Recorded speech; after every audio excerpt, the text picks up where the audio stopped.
جوارديولا اللي بيطولوا بيلوش ومورينيو ناوي على التانية مع روما. تعال معايا واعرف الحكاية، خش هتجيب.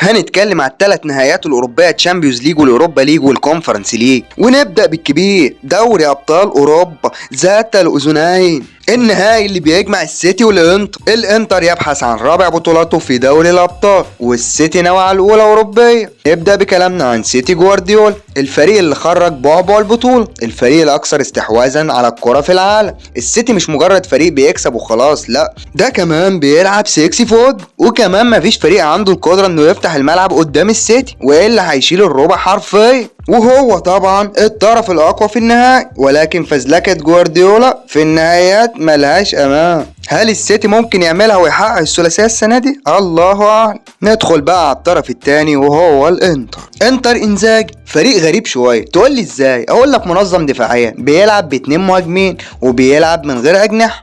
انتر الى حد ما عنده دكه كويسه عكس جاره اي سي ميلان. الانتر وصل لنهائي كاس ايطاليا قدام فيرونتينا، اللي بالمناسبه برضه وصل نهائي كونفرنس ليج. هل يفعلها ابناء ميلان ويحصدوا اللقب الرابع لهم في البطوله؟ اللقب الغائب عن الانتر منذ عام 2010 بهدفي ديجو ميليتو.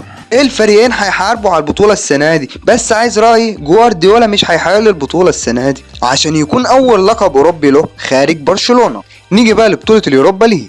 زي ما الريال بعبع الشامبيونز ليج، اشبيليه بعبع اليوروبا ليج. اشبيليه هيقابل روما في النهائي، روما مورينيو. اشبيليه اللي عنده 6 بطولات يوروبا ليج، تحس ان الفريق ده ما بيعرفش يلعب غير هي البطوله دي. عندهم لعيبه عندها خبرات كبيره جدا زي راكيتيتش ونافاز، غير نجومنا المتميزين ياسين بونو والنصيري. هل اشبيليه ممكن يعملها ويحقق اللقب السابع، ولا مورينيو عنده رأي تاني؟ نروح لروما بقيادة مورينيو. كلنا طبعا عارفين ان مورينيو حقق الكونفرنس ليج السنة اللي فاتت مع روما عشان تكون اول بطولة اوروبية يحققها روما. هل يعملها مورينيو ويحقق اللقب التاني مع روما؟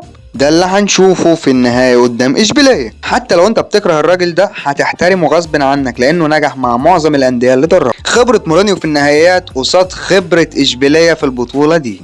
توقعي فوز روما وحصد روما اللقب الثاني اوروبيا مع مورينيو. اما بقى نهائي الكونفرنس ليج ده حكاية تانية خالص. ويست هام الانجليزي في مواجهة فيرونتينا الايطالي. ويست هام السنة دي في الدوري الانجليزي بعد عن مناطق الهبوط بصعوبة. زي ما كلنا عارفين بطولة الكونفرنس ليج بيلعب فيها الأندية المتوسطة وتحت المتوسطة.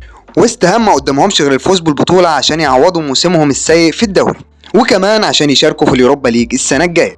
نيجي بقى للطرف الثاني من النهائي وهو فيورنتينا الإيطالي. 3 طليان في ال3 نهائيات الأوروبية، وده نجاح كبير للكرة الإيطالية.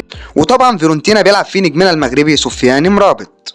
لو سألتني وقلت لي توقعك المباراة دي يا ابو حميد، اقول لك والله المباراة دي ملهاش اي توقعات نهائية، وخاصة ان هي بطولة محدش بيهتم بيها قد كده، بس هي برضو بطولة اوروبية وبطولة لها مقامها. اما تمنياتي فانا بتمنى فوز فيورنتينا بالبطولة عشان خاطر نجمنا العربي سفيان مرابط. ادعمونا بلايك واشتراك في القناة عشان يصلك كل جديد.